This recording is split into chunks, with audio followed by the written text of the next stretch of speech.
Сәлем достар, арнаға қош келдіңіздер. Бүгін біз аяқ арқылы бауыр ауруларын анықтайтын боламыз. Бауыр аурулары өте жасырын.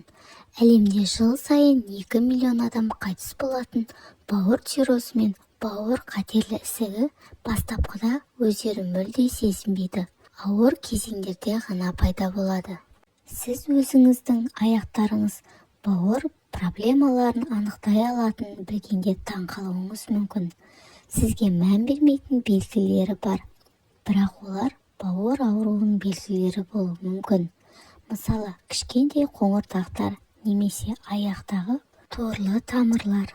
Бұл бейнеде біз сізге не нәрсеге назар аудару керектігін көрсететін боламыз.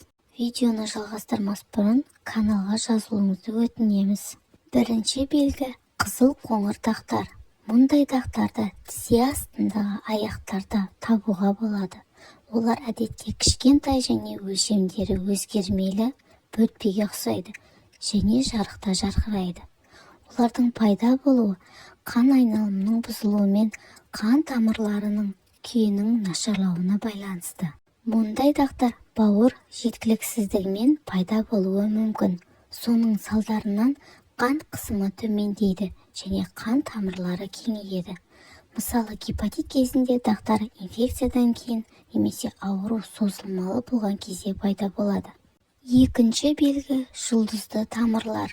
Бұл терінің бетінде өте жақын орналасқан кеңейген тамырлар тобы.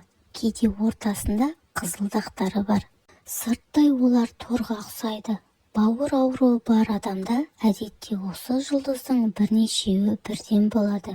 Кейде бұл варикозды тамырлардың дамуына алып келеді. Аяқтардағы жұлдызшалы тамырлар эстроген деңгейінің жоғарылауына байланысты пайда болатыны анықталған. Ал эстроген жүктілік кезінде бауырдың созылмалы ауруы кезінде жоғарылайды. Өлмекші веналарының көп болуы көбінесе фиброзды, циррозды немесе алкогольдік гепатитті көрсетеді. Үшінші белгі жарылған өкше.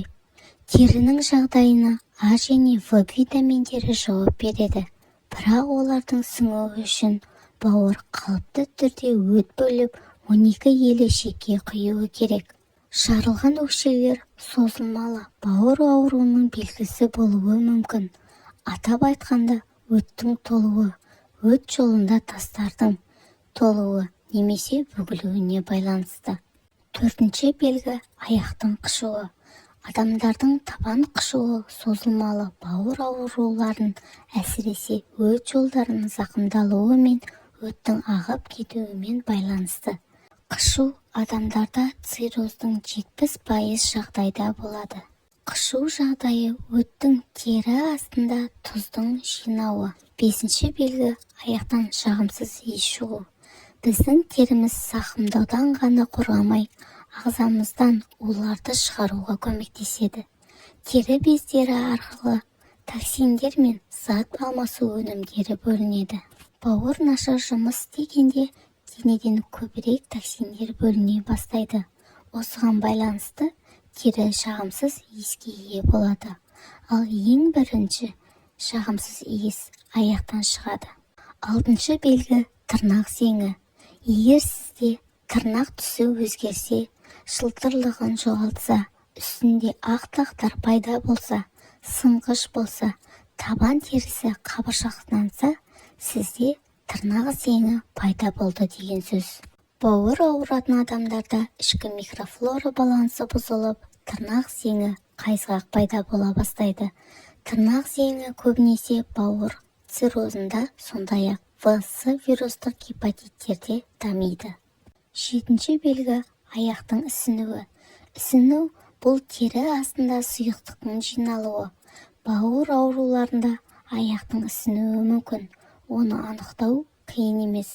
Ісініп тұрған аяқтың үстіне саусақты басқанда, саусақ ізі ұзақ тұрып қалуы мүмкін. Аяқ ісіну порталдық гипертензияның немесе альбумин деңгейінің төмендеуінен туындаған кеш симптом болып табылады. Бұл симптом кешкі физикалық жүктен соң байқалады. Ісіну циррозда жиі кездеседі.